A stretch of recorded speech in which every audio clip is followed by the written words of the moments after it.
இந்த ஜாதகத்துல இப்ப எதை பத்தி தெரிஞ்சுக்கணும்? இவ கல்யாணத்தை பத்தி பேசினாலே காதை பொத்திக்கிட்டு விடுவிடுன்னு போயிடுறா.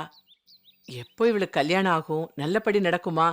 அவளோட ஜாதகத்தை பார்த்து சொல்லுங்க சாமி. சாமி, நீங்க தான் எல்லாமே நல்லபடியா பார்த்து சொல்லணும். அம்மா, நான் பொய் சொல்ல மாட்டேன், உண்மையைத்தான் சொல்லுவேன்னு உங்களுக்கு தெரியுமில்ல. ஆ, தெரியும் சாமி, தெரியும். உங்க மக கழுத்துல சாமானியத்துல தாலி ஏறாது.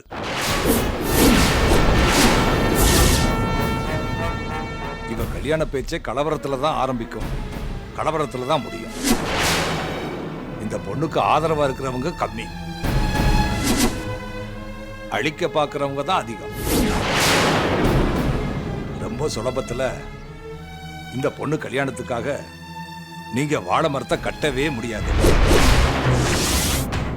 கூட பிறந்தவ, கூட பழகுனவ, கூடவே படிச்சவ, கூடவே கூடாதுன்னு இருக்கிறவ, இவங்க எல்லாருமே உன் மகளை சுத்தி சுத்தி அடிக்க போறாங்க.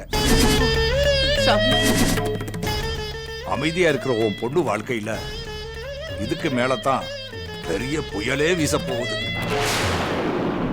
பெரிய பெரிய சோதனைகளுக்கு பிறகுதான் உன் மக கழுத்துல தாலி ஏறும். தாலி ஏறும்ல சாமி. அத சொல்ற அதிகாரம் என் கையில இல்லம்மா, காலத்தின் கையில தான் இருக்கு. இதுக்கு நான் என்ன செய்யணும் சாமி? என் மகளுக்கு நிச்சயமா கல்யாணம் நடக்கும்ல? நிச்சயமா நடக்கும். எனக்கு அது போதும் சாமி, அது போதும்.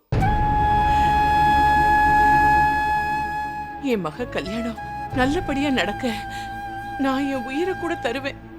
உன் கயிறை கொடுப்பியா?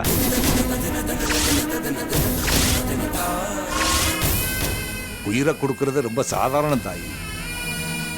உன் கழுத்துல இருக்கிற தாலி கயிறை கொடுப்பியா?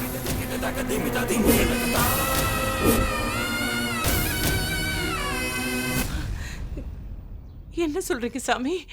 ஒரே நேர்கோட்டில் உன் தொப்புள் கொடியும் உன் தாலி கொடியும் தகராறு பண்ண போகுது. நீ உன் மகளோட கழுத்துல தாலி ஏறுமா ஏறாதான்ற பிரச்சனைக்காக நீ இங்க வந்த. ஆனா அவளே உன் தாலிக்கு பிரச்சனையா வருவான்னு இப்பத்தானே தெரியுது. உன் மகளால உனக்கும் உன் குடும்பத்துக்கும் நிறைய பிரச்சனை இருக்கு. சாமி, இதுக்கு ஏதாவது பரிகாரம் இருக்கா? இடைவிடாம பிரார்த்தனை பண்ணுங்க, நல்லதே நடக்கும். நீங்க கிளம்புங்க.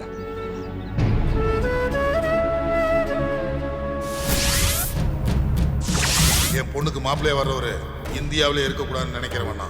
அப்படி இருக்கும்போது என் கம்பெனில வேலை செய்யறவனா டிசைட் பண்ணுவனா? சிவா தான் எனக்கு கணவர், உங்களோட மருமகன். சிவா உங்களை அவமானப்படுத்தினாருங்கிறதுக்காக நான் அவரை காதலிக்க கூடாதா? ஆமா, கூடாது.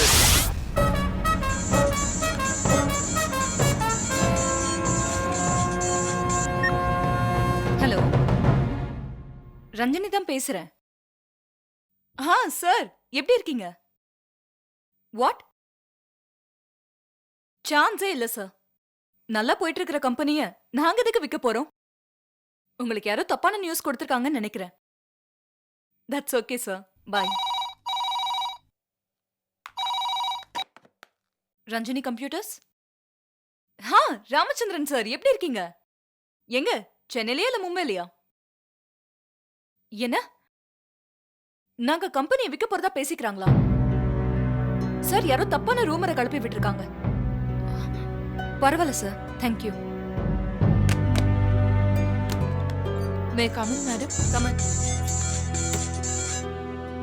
ஹலோ, இப்பதான் ராமச்சந்திரன் சார் கூட கேட்டாரு. ஆனா நாங்க கம்பெனியை விக்கிறதா இல்ல சார். அந்த மாதிரி நியூஸ் வந்தா ப்ளீஸ் நம்பாதீங்க. Okay sir, no problem. Mithra madam, நமக்கு ஆகாத யாரோ நம்ம கம்பெனியை விற்க போறதா ரூமர்ஸ் கலப்பி விட்டுருக்காங்க. அது ரூமர் இல்ல மேடம், நிஜம். உங்க அப்பா கம்பெனியை விற்க போறதா பல பேர்கிட்ட பேசிட்டு இருக்காரு மேடம். இப்பவும் பேசிட்டு இருக்காரு. என்கிட்டயே 4-5 பேர் ஃபோன் பண்ணி கேட்டாங்க மேடம்.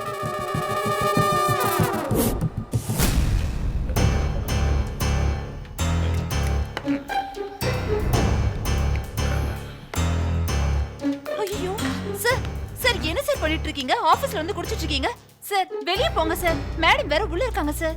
ஏய், நான் இந்த ஆபீஸ் டிரைவர். என்கிட்டயே சொல்றியா ரூல்ஸ் அண்ட் ரெகுலேஷனை பத்தி? சார் விளையாடுவீங்க சார், வெளியே போய் குடிங்க சார். ஐயோ சார், மேடம் உள்ள இருக்காங்க சார். என்ன சார் இது? ஏன் மேடம் உங்க அப்பா கம்பெனி விற்க போறாரு? அவர் ஒன்னும் கம்பெனியை விற்க பார்க்கல, என்னையும் சிவாவையும் பிரிக்க பாக்குறாரு. ஆனா அவர் நினைக்கிறது நடக்காது. நான் நினைக்கிறது தான் நடக்குங்கிறது பாவம் அவருக்கு தெரியல. நீ போய் உன் வேலையை பாரு, இந்த பிரச்சனையை நான் பாத்துக்கிறேன். மேடம் மேடம், நம்ம டிரைவர் என்ன பண்றாரு கொஞ்சம் வெளியில வந்து பாருங்க மேடம். ஏன் என்ன பண்றா? சைடிஸ் இங்க பாருங்க மேடம்.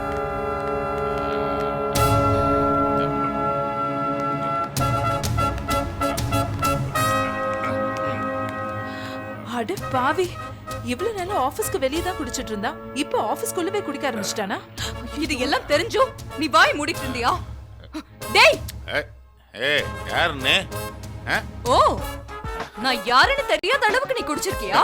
யாரா வேணாலும் இருந்துக்குவாங்க மேடம். போங்க போங்க போங்க. ஏய், போ வேண்டியது நான் இல்லடா, நீதான். மித்ரா, இதுக்கு மேல ஒரு நிமிஷம் இவங்க இருக்க கூடாது. மரியாதையை வெளிய போ சொல்லு. வேணாம் மேடம், என்கிட்ட விளையாடாதீங்க. யாரு? நான் உன் கூட விளையாடுறேனா? நீ தினமும் இப்படி குடிச்சிட்டு வருவ, அத பாத்துக்கிட்டு சும்மா இருக்க சொல்றியா? மரியாதையை வெளிய போடு. யார வேணாலும் மன்னிப்பேன்டா, உன்ன மாதிரி ஆட்களை எல்லாம் மன்னிக்கவே மாட்டேன். மன்னிக்கலன்னா செத்துருவ, மன்னிக்கலன்னா செத்துருவ. ஏய், நான் யாரு, என் பேக்ரவுண்ட் என்னன்னு உனக்கு தெரியுமா? ஒழுங்கு மரியாதையா வேலையை பாரு. கொன்னுருவன் கொன்னு, உன்னை நான் மன்னிக்கிறேன். போ போ. நீ என்ன மன்னிக்கிறியா? எவ்வளவு தைரியம் இருந்தா என்னையே நீ மிரட்டுவ.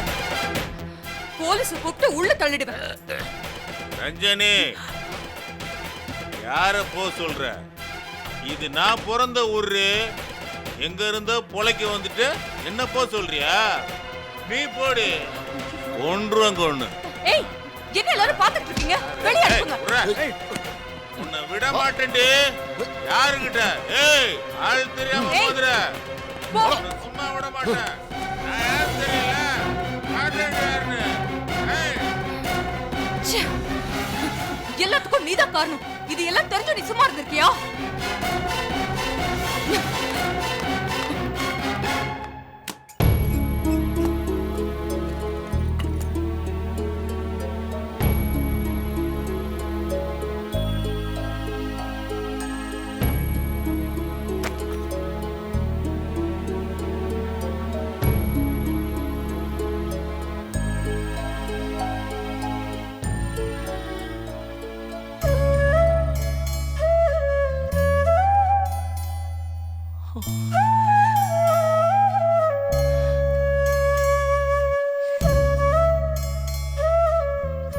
ஏம்மா, கோயிலுக்கு போனோமா, சாமியை கும்பிட்டோமா, வீட்டுக்கு வந்தோமான்னு இல்லாமல் எதுக்குமா தேவையில்லாமல் ஜாதகத்தை எடுத்து பார்க்கணும், அப்புறம் மனசை போட்டு குழப்பிக்கணும்? இந்த சாமியார் என்னவோ கடவுளே நேரில் வந்து சொல்கிற மாதிரி வாய்க்கு வந்ததெல்லாம் சொல்கிறாரு. பொண்ணு கழுத்தில் தாலி ஏறணும்னா அம்மா கழுத்தில் உள்ள தாலிக்கு பிரச்சனை வரும்னு சொன்னால் அப்புறம் கடவுள் எதுக்கு, அவர் கற்பூரம் எதுக்கு? பாவம்மா அவங்க அம்மா. ஏற்கனவே நான் செத்து போச்சு வந்ததுலேருந்து அவள் பயந்து போய் கிடக்குறான். அம்மா, ராத்திரியில் நான் தூங்கிக்கிட்டு இருக்கேன்னு நினச்சி என் மார் மேலே கை வச்சு நான் உயிரோடு இருக்கிறேன்னான்னு பதறி பதறி பார்ப்பாம்மா அவங்க அம்மா. அப்படி இருக்கும்போது பூவுக்கு ஆபத்து வந்துடும், தாலியாக இருந்துடும் சொன்னால் அவள் எப்படிம்மா தாங்கிக்குவா? சும்மா படபடன்னு பேசுவாளை தவிர அவன் மனசில் ஒன்றும் இருக்காதுமா. எதிரில் இருக்கிறவங்க நறுக்குன்னு ஒரு வார்த்தை சொல்லிட்டா போதும், அப்படியே மனசு நொறுங்கி போயிடுவான். அதை பற்றி நினச்சாதான் மனசுக்கு ரொம்ப கஷ்டமாக இருக்கு. நீ உள்ளே போய் அவளை பார்த்து ஆறுதலாக 4 வார்த்தை சொல்லிட்டு வாம்மா. போம்மா.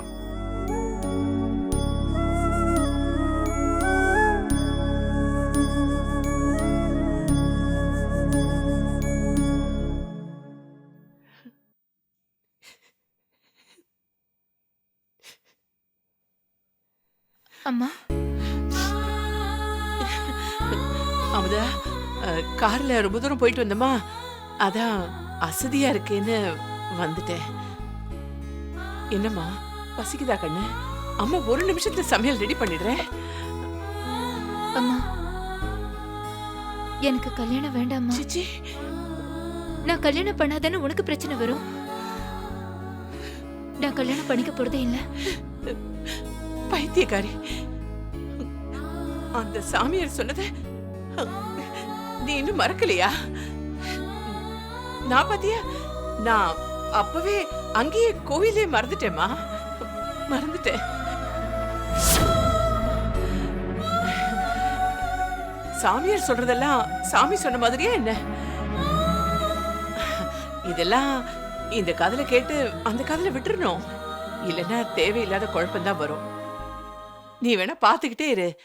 அந்த கோவில்ல வச்சே அம்மா உன் கல்யாணத்தை முடிக்கிறேனா இல்லையான்னு பாரு. இல்லம்மா, நான் கல்யாணம் பண்ணிக்கிறதா இல்ல. நிறுத்துறி. எப்போ அப்படி ஒரு வார்த்தை நம்ம முன்னாடி அதுவும் கோயில்ல வந்துச்சோ? வாய மூடு அபுதா. அந்த மாதிரி என்ன கடவுளை வந்து சொன்னாரு? இல்ல இல்ல, அத ஒண்ணு நீ பெருசாலாம் எடுத்துக்காத. இல்லம்மா, நீ என்ன சொன்னாலும் நான் கல்யாணம் பண்ணிக்கிறதா இல்ல. ஏ, கல்யாணமே பண்ணிக்காம கடைசி வரைக்கும் அம்மா அம்மா நீ என் பின்னாடியே ஆட்டுக்குட்டி மாதிரி அலைய போறியா? ஆமா. இந்த பாரு, நீ இந்த மாதிரி ஏதாவது பண்ணாதான் எனக்கு பிரச்சனையே வரும்.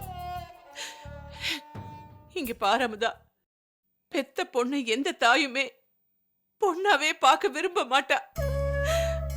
உனக்கு நல்லபடியா கல்யாணம் பண்ணி கொடுத்து ஒருத்தனுக்கு பொண்டாட்டியா 2 குழந்தைங்களுக்கு அம்மாவா பார்க்கதான் நானும் அப்பாவும் ஆசைப்படுவோம். எனக்கு அந்த ஆசை இருக்காதாடி? இங்க பாரு அமுதா, நீ ஒண்ணு கவலைப்படாத. உன் பிள்ளைக்கு கல்யாணம் நடக்கிற வரைக்கும் நானும் உங்க அப்பாவும் உன் கூடவே தான் இருப்போம். எங்களுக்கு ஒண்ணும் ஆகாது.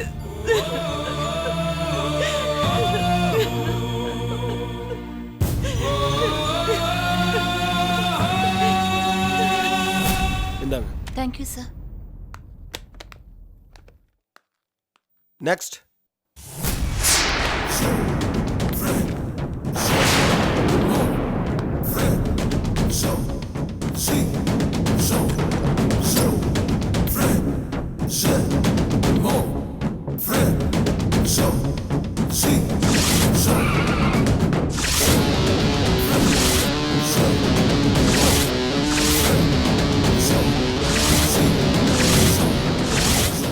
நீங்க எங்க வந்தீங்க? இங்க இன்டர்வியூ நடக்கிறதா பத்திரிக்கையில செய்தி வந்துச்சு. இது ரொம்ப பொறுப்பான வேலை மேடம். சோ உங்க குவாலிஃபிகேஷனை பார்க்காமே நான் உங்களை ரிஜெக்ட் பண்றேன். Get out. அதாவது உங்க பார்வையில நான் தகுதி இல்லாதவன். ரொம்ப தகுதி இல்லாத.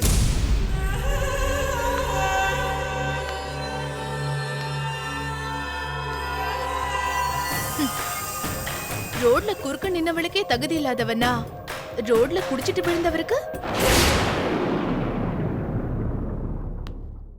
தார் ரோட பார் ரோடா மாத்தினதுக்கு என்ன சார் மார்க் கொடுக்கலாம்? நானும் உங்களை பொறுப்பா போதையில விழுந்து கிடந்தத பார்த்தேன். ஆனா நீங்க அப்ப யாரையுமே பாக்குற கண்டிஷன்ல இல்ல. ரொம்ப சுகமா சொர்க்கத்தை நோக்கி டிராவல் பண்ணிட்டு இருந்தீங்க. உங்க போனுக்கு நிறைய மிஸ்டு கால் வந்துச்சு. நான் தான் அதுல வந்திருந்த ஒரு நம்பருக்கு போன் பண்ணி உங்களை பத்திரமா ஒப்படைச்சேன். எனக்கு தெரியும் நிச்சயமா இங்க எனக்கு வேலை கிடைக்காதுன்னு. போறதான் போறேன், உரைக்கிற மாதிரி நச்சுன்னு ஒரு வார்த்தை சொல்லிட்டு போறேன். பசுவை கொண்டு செருப்ப தானம் பண்ணாதீங்க. ஒரு நிமிஷம். கடைசியா நீங்க சொன்னது எனக்கு புரியல. பசுவை கொண்டு அந்த தோல்ல செஞ்ச செருப்ப தானம் பண்ணாதீங்கன்னு அர்த்தம். நான் என்ன திருத்திக்க பாக்குறேன். திருந்துனா உங்களுக்கு நல்லது. அதே மாதிரி நீங்க எனக்கு பிஏவா வந்தா நல்லதுன்னு நான் ஃபீல் பண்றேன். நீங்க எனக்கு பிஏவா வந்தா நல்லதுன்னு நான் ஃபீல் பண்றேன். எஸ், நீங்க இங்க ஒர்க் பண்ணணும். இது நீங்க எனக்காக பண்ண உதவிக்காக நான் தரல. உங்க நேர்மையான பேச்சுக்காக தான் தரேன். நேர்மையா தன்னுடைய கருத்துக்களை சொல்றவங்க தான் ஒர்க்ல கரெக்டா இருப்பாங்க. அந்த தகுதி உங்களுக்கு இருக்கு. என்ன சொல்றீங்க? தப்ப எடுத்து சொன்னா புரிஞ்சுக்கிற தகுதியும் உங்களுக்கும் இருக்கு. சோ நான் இந்த ஜாப்ல ஒர்க் பண்றதுக்கு எனக்கு ஒரு அப்ஜெக்ஷனும் இல்லை.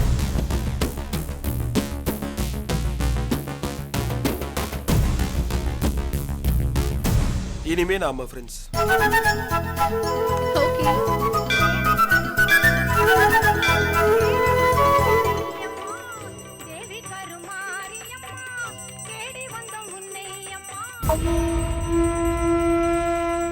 தெய்வமே, எதுக்காக என்னை இந்த அளவுக்கு தவிக்க விடுற? என் புருஷனை கோர்ட்ல நிறுத்தி என்னையும் என் குடும்பத்தையும் தெருவுல நிறுத்தினது பத்தாதா? எனக்கு இருக்கிறது ஒரே ஒரு புள்ள. நான் அவனைத்தான் நம்பிக்கிட்டு இருக்கேன். என்னையும் என் புள்ளையும் கைவிட்டுறாத. என்ன சிவாமா, பார்த்து ரொம்ப நாளாச்சு. எப்படி இருக்கீங்க? கோயில்ல பொய் சொல்லக்கூடாதுன்னு சொல்லுவாங்க. இருந்தாலும் உங்ககிட்ட சொல்றேன். உடம்பு சரியில்லைன்னா டாக்டரை தேடி போலாம். இப்போ என் மனசு சரியில்லை, அதான் கோயிலை தேடி வந்திருக்கேன். இங்க ஒரு ஜோசியர் இருக்காராம், நல்லா ஜாதகம் பாப்பாருன்னு சொன்னாங்க. அதான் என் பையன் ஜாதகத்தை காட்டிட்டு போலான்னு வந்தேன். நானும் என் பொண்ணு ஜாதகத்தை காட்டிட்டு தான் வரேன். ரொம்ப நல்லா சொல்றாரு, நீ போய் பாரு. ஆ. வரேம்மா. சரிம்மா.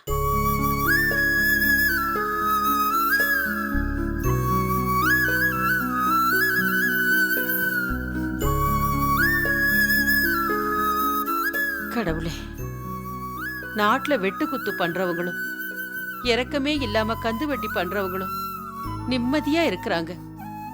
ஒரு கெடுதலும் பண்ணாத நான் தான் கண்ணுல தூக்கமே இல்லாம நெஞ்சில நிம்மதி இல்லாம புலம்பிக்கிட்டு இருக்கேன். என்ன சிவாமா இங்கே உட்காந்து புலம்பிட்டு இருக்கீங்க? எல்லாம் உங்க பையனை பத்தின கவலையா? பின்ன நான் வேற யார நினைச்சு கவலைப்பட போறேன்? புருஷன் இல்லாதவளுக்கு பிள்ளைய தவிர வேற போக்கிடையாது. ஏன் இப்போ உங்க மகனுக்கு என்னாச்சு? எந்த இடத்துக்கு போக கூடாதுன்னு நினைச்சனும் அவன் அந்த இடத்துக்கு போயிட்டு வந்துட்டான். எந்த இடம்? என் புள்ள ஸ்டேஷனுக்கு போன மாதிரி என் புருஷனும் ஒரு தடவை கோர்ட்டுக்கு போனாரு. உச்சியில இருந்த குடும்பம் அதுக்கப்புறம் நடுத்தருவுக்கு வந்துருச்சு. கோர்ட்டுல இருந்து போன மனுஷன் 15 வருஷம் ஆச்சு. இந்த நிமிஷம் வரைக்கும் வரல. என்னம்மா இது அநியாயமா இருக்கு? அநியாயம் தான் தரகிறேன். நான் நெத்தியில வச்சிருக்கிற குங்குமத்துக்கும் கழுத்துல தொங்குற தாலிக்கும் தலையில வச்சுக்கிற பூவுக்கும் உயிர் இருக்கா இல்லையான்னு இந்த நிமிஷம் வரைக்கும் தெரியல. இப்படித்தான் தினம் செத்து வாழ்ந்துகிட்டு இருக்கேன். தெய்வ செயல் இருந்தா இறந்தவனும் பொழப்பான்னு சொல்லுவாங்க. அந்த வார்த்தையை நம்பிதான் என்னைக்காவது என் புருஷன் வந்துடுவார்னு தினம் தினம் இந்த கோயிலுக்கு வந்துட்டு இருக்கேன். உங்க கூட பேசுனதுல எதுக்காக உங்களை தேடி வந்தனோ அதே நான் மறந்துட்டேம்மா. என்ன தேடி வந்தீங்க? ஆமாம்மா, உங்களை தேடி வீட்டுக்கு போனேன். நீங்க கோயிலுக்கு வந்திருக்கதா சொன்னாங்க, அதான் நான் இங்க வந்தேன். உங்க கணவர் வீட்டுக்கு வருவாரான்னு எனக்கு தெரியாது, ஆனா உங்களுக்கு ஒரு நல்ல மருமக வருவாமா. இத பாருங்கம்மா.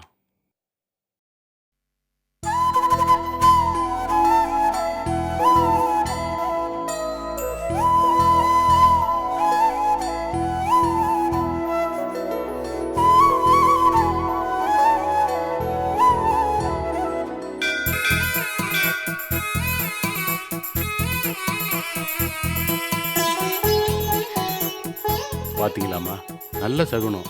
மணி அடிக்குது. ஆமா தரகரே, என் மனசுக்கு அப்படித்தான் படுது. இந்த பொண்ணு குடும்பம் ரொம்ப நல்ல குடும்பம். அப்பா பேர் சத்தியமூர்த்தி, பேருக்கு ஏத்தவாறு நல்ல குடும்பம், கவர்மெண்ட்ல வேலை.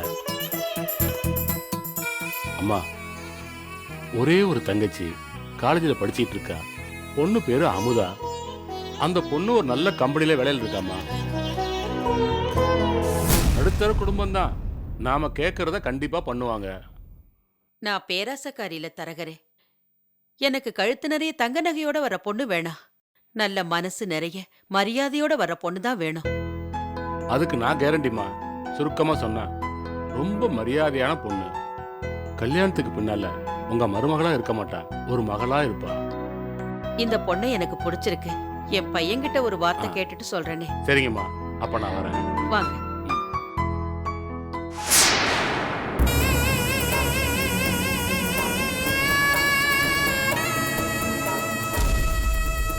சமீபத்துல உங்க மகனுக்கு ஏதாவது பிரச்சனை வந்ததாமா? வந்ததுனாலதான் சாமி உங்களை பார்க்க வந்திருக்கேன். என்ன பிரச்சனை வந்தது? ஒரு பொண்ணை விரும்பி போலீஸ் ஸ்டேஷன் வரைக்கும் போயிட்டு வந்துட்டா. உங்க மகன் ஜாதகப்படி இது ஒரு பிரச்சனையே கிடையாது. இனிமே தான் பிரச்சனைகள் வரும். இந்த காலகட்டத்துல நீங்க அவனை ஜாக்கிரதையா பார்த்துக்கணும். உங்க மகனுக்கு ஒரு பொண்ணால பெரிய பிரச்சனையே வரும். உங்க மகன் உயிருக்கே பெரிய ஆபத்து இருக்கு.